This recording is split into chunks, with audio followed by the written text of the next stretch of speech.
যেখানে ভূতের ভয় সেখানে রাত পোহায়। আসসালামু আলাইকুম প্রিয় লিসেনার, স্বাগত জানাচ্ছি আমাদের আজকের অনুষ্ঠানে। সবাই মনোযোগ সহকারে শুনবেন, আশা করি ভালো লাগবে। চলুন কথা না বাড়িয়ে আমরা চলে যাই আমাদের মূল অনুষ্ঠানে। আপনার ঘটনাটি শুনি। Hi listeners, that's Farhan from English Road, Puran Dhaka. So প্রথমে আমি রাসেল ভাইকে অনেক থ্যাংক ইউ বলতে চাই আমাদেরকে ভূতের ফিল্মে আবারও ইনভাইট করার জন্য। You are most welcome. So আমরা ঘটনায় চলে যাই। আমি যে ঘটনাটা আপনাদের সাথে আজকে শেয়ার করবো সেটা হচ্ছে আমার ফ্রেন্ডের কাছ থেকে শোনা। আমার ফ্রেন্ড যে এখন ইংল্যান্ডে থাকে, ও আমাকে এই ঘটনাটা বলে এবং ও এই ঘটনাটা শুনতে পায় ওর কিছু পাকিস্তানি ফ্রেন্ড আছে যারা ইংল্যান্ডে এখন স্টে করতেছে ওদের কাছ থেকে। আচ্ছা, সো এই ঘটনাটা হচ্ছে 2010-এর একটা ঘটনা।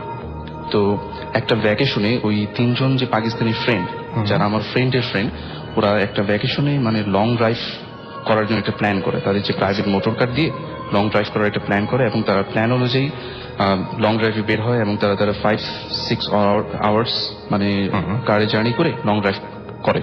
তো এক সময় তারা ড্রাইভ করতে করতে মানে মানে সিটি থেকে বেশ ভিতরে চলে আসে। মানে একটা বিশাল হাইওয়ে ছিল, ওই হাইওয়েতে তারা জার্নি করতে করতে অনেক ভেতরের দিকে চলে আসে এবং এমন সময় মানে একটা সময় তারা এমন একটা জায়গায় এসে পড়ে যেখানে মানে দুই সাইডই প্রায় বন ফরেস্টের মতো একটা জায়গা এবং মাঝখান দিয়ে একটা বিশাল হাইওয়ে। আচ্ছা। সো তারা চিন্তা করে আমরা এত দূরে এসে পড়ছি, তো আমাদের তো এখন ব্যাক করা উচিত। তো সন্ধ্যা হয়ে আসতেছে, সো এখন ব্যাক করতে হবে। তো তারা মানে ব্যাক করার জন্য জাস্ট গাড়িটাকে ঘোরায়, তখন প্রায় সন্ধ্যা হয়ে আসছে।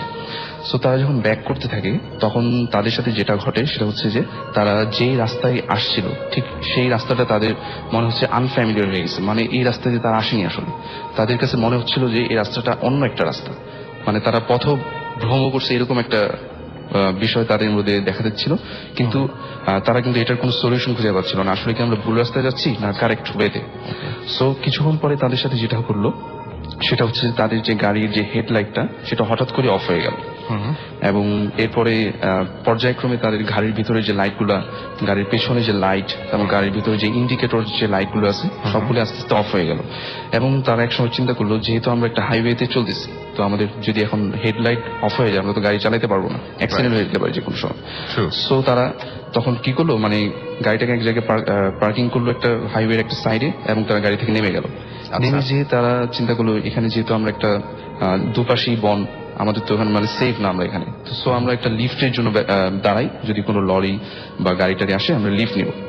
অবাক বিষয় হচ্ছে যে ওই সময়টাতে প্রায় 35 মিনিটস তারা ওখানে দাঁড়াইছিল হাইওয়েতে, কিন্তু অবাক বিষয়ে একটা গাড়ি একটা লরি কোনো কিছুই সেখান থেকে তখন অতিক্রম করে নাই। এটা অনইউজুয়াল ছিল, মানে এটা এরকম হওয়ার কথা না। ওকে। আর মানে পরিবেশটা একদম কেমন জানি একটা মানে আনফ্যামিলিয়ার একটা সিচুয়েশন তারা ফেস করতেছে। তারপর যেটা হচ্ছে প্রায় 35 মিনিটস পার হয়ে যাওয়ার পরে মানে হঠাৎ করে তারা যে পাশে দাঁড়ায় ছিল, মানে দুপাশে তো বন, মাঝখানে হাইওয়েতে দাঁড়ায় ছিল, হঠাৎ করে একজন দেখে যে মানে ওই হাইওয়েটার যে বনটা পিছনে ওইখান থেকে মানে একটা লাইটের মতো আসতেছে। সো তারা চিন্তা করলো লাইট যেহেতু এরকম একটা হাইওয়েতে অবশ্যই হয়তো বা কেউ থাকে বা কেউ আছে ওখানে, সো আমরা একটু গিয়ে দেখি, আমাদের হেল্পও তো হইতে পারে। তো তারা ওখানে গেল এবং একটু ভিতরে যাওয়ার পরই তারা যেটা দেখলো সেটা হচ্ছে যে মানে একটা বিশাল খ্রিস্টান গ্রেভইয়ার্ড, ঠিক সেটার পিছনে একটা ছোট কটেজের মতো জায়গা, ওখান থেকে আসলে লাইটটা আসতেছিল। আচ্ছা। সো তারা চিন্তা করলো যে যেহেতু কটেজ এখানে তো মানুষ অবশ্যই আছে, সো আমরা এখন সেফ, আমাদের কোনো প্রবলেম হবে না আশা করি। তো সো তারা ওইখানে বাসাটায় গেল এবং বাসাটায় নক করলো, মানে একজন ভদ্রলোক তাদের গেটটা খুললো। আচ্ছা। সো ওই লোকটাকে দেখার পরে মানে তারা খুবই অবাক হলো, কারণ লোকটার হাইট ছিল প্রায় 3.5 ফুটের মতো, মানে অনেক খাটো। হ্যাঁ অনেক খাটো। সে ছিল ইংলিশ ম্যান, কিন্তু হ্যাঁ, তারা যা সাধারণত লম্বা হওয়ার অনেক কথা, লম্বা হওয়ার কথা। রাইট। সেটাই আসলে হ্যাঁ সেটাই অবাক বিষয়। তারা মানে খুব অবাক হলো যে একটা ইংলিশ ম্যান এরকম এত খাটো হলো, এত খাটো স্মল। সো তারপরে তারা তাদের সমস্যার কথা বললো যে আমরা এরকম একটা প্রবলেম ফেস করছি, সো আমরা এখন এই কারণে এখানে। তারপরে তারা ওই লোকটার পরিচয় জানতে চাইলো যে আপনি আসলে এখানে কি করেন, একটা গ্রেভিয়ার্ডের ভিতরে একটা মানুষ। তখন সে বলে যে আমি আসলে গ্রেভিয়ার্ডটাকে প্রায় 20 ইয়ার্স এর মতো টাইম ধরে আমি দেখাশোনা করে আসতেছি। সো তারা বললো যে ঠিক আছে ওকে, আর লোকটাও বললো যে ঠিক আছে তোমাদের যেহেতু গাড়ির হেডলাইট নষ্ট, তোমরা এখন যেতেও পারবা না, মানে তোমাদের পুলিশ কেস হয়ে যেতে পারে, অ্যাক্সিডেন্ট হয়ে যেতে পারে, মানে অনেক সমস্যা হতে পারে। সো তোমরা আজকে আমার এখানে স্টে করো এবং সকালে মানে হেডলাইট নষ্ট হলেও সমস্যা নেই, চলে যেতে পারবা। আচ্ছা। সো তারা মানে ওকে ওকে তারা ডিসিশন নিল যে আমরা এখানে স্টে করবো, নো প্রবলেম।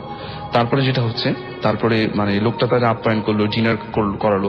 কিন্তু একটা অবাক বিষয় হচ্ছে যে তারা যখন ডিনার করতেছিল তারা বলতেছিল যে আপনিও আমাদের সাথে ডিনার করেন, যেহেতু একসাথে আচ্ছা। ডিনার করি।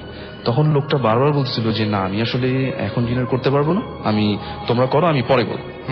সে নর্মাল, সে সবাই তারা ডিনার করলো এবং ওই বৃদ্ধ লোকটা তার একটা রুমে নিয়ে গেল।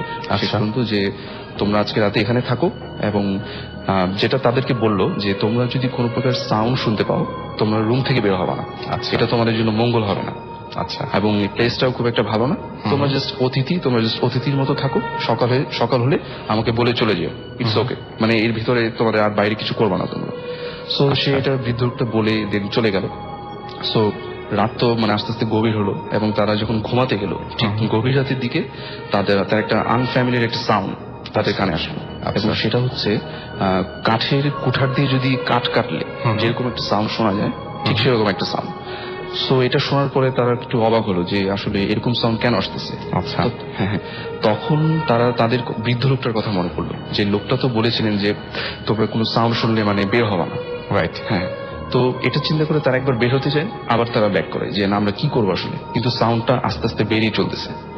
সো তারা তারপর যেটা করলো যে চিন্তা করলো যে একটা বৃদ্ধ লোক যেহেতু বাসায়, মানে আমরা দেখি উনি কি কোনো বিপদে পড়ছে কিনা। তাদের মধ্যে কোনো কিন্তু প্যারানর্মাল বিষয় ছিল না এবং তারা খুব একটা ভয় পাচ্ছিল না, Right. যে হ্যাঁ মানে তারা মনে করছিল যে নর্মাল কোন একটা সাউন্ড।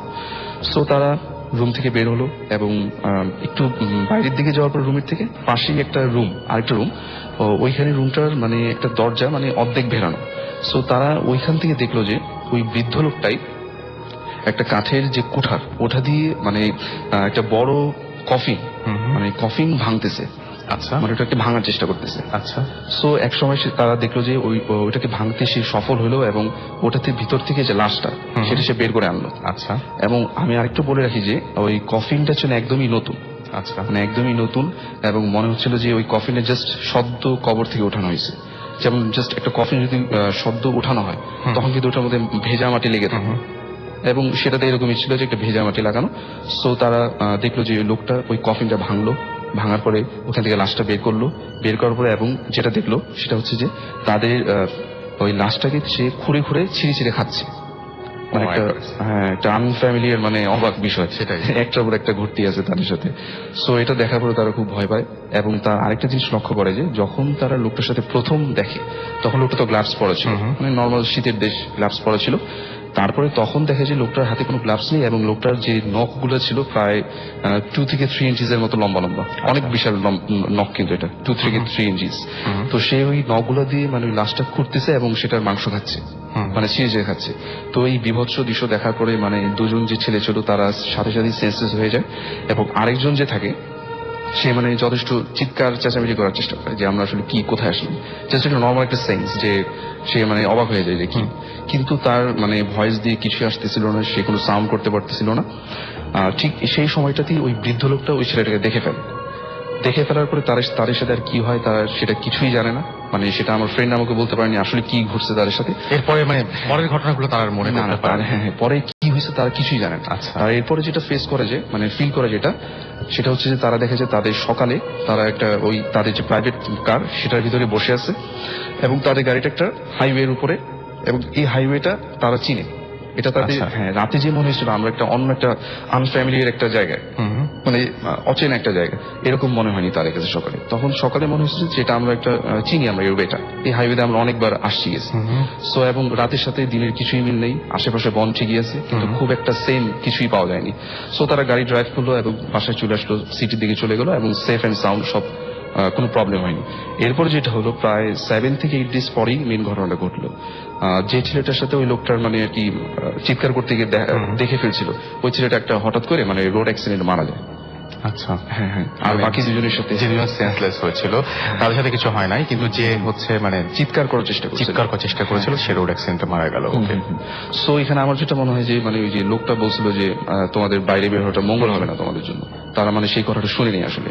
সো এই কারণে হয়তো তাদের এই ধরনের হতে problem পারে, হয়েছে। বাট তারা যেটা ফেস করেছে সেটা সবচেয়ে বেশি ভয়ঙ্কর, যে একটা জায়গায় গিয়ে তারা যেখানে আশ্রয়ের জন্য গেল সেখানে গিয়ে তারা সবচাইতে ভয়ঙ্কর ব্যাপারটা ফেস করলো, এবং এটা মানে যে লোকটা সেই লোকটা প্রচন্ড আনফ্যামিলিয়ার।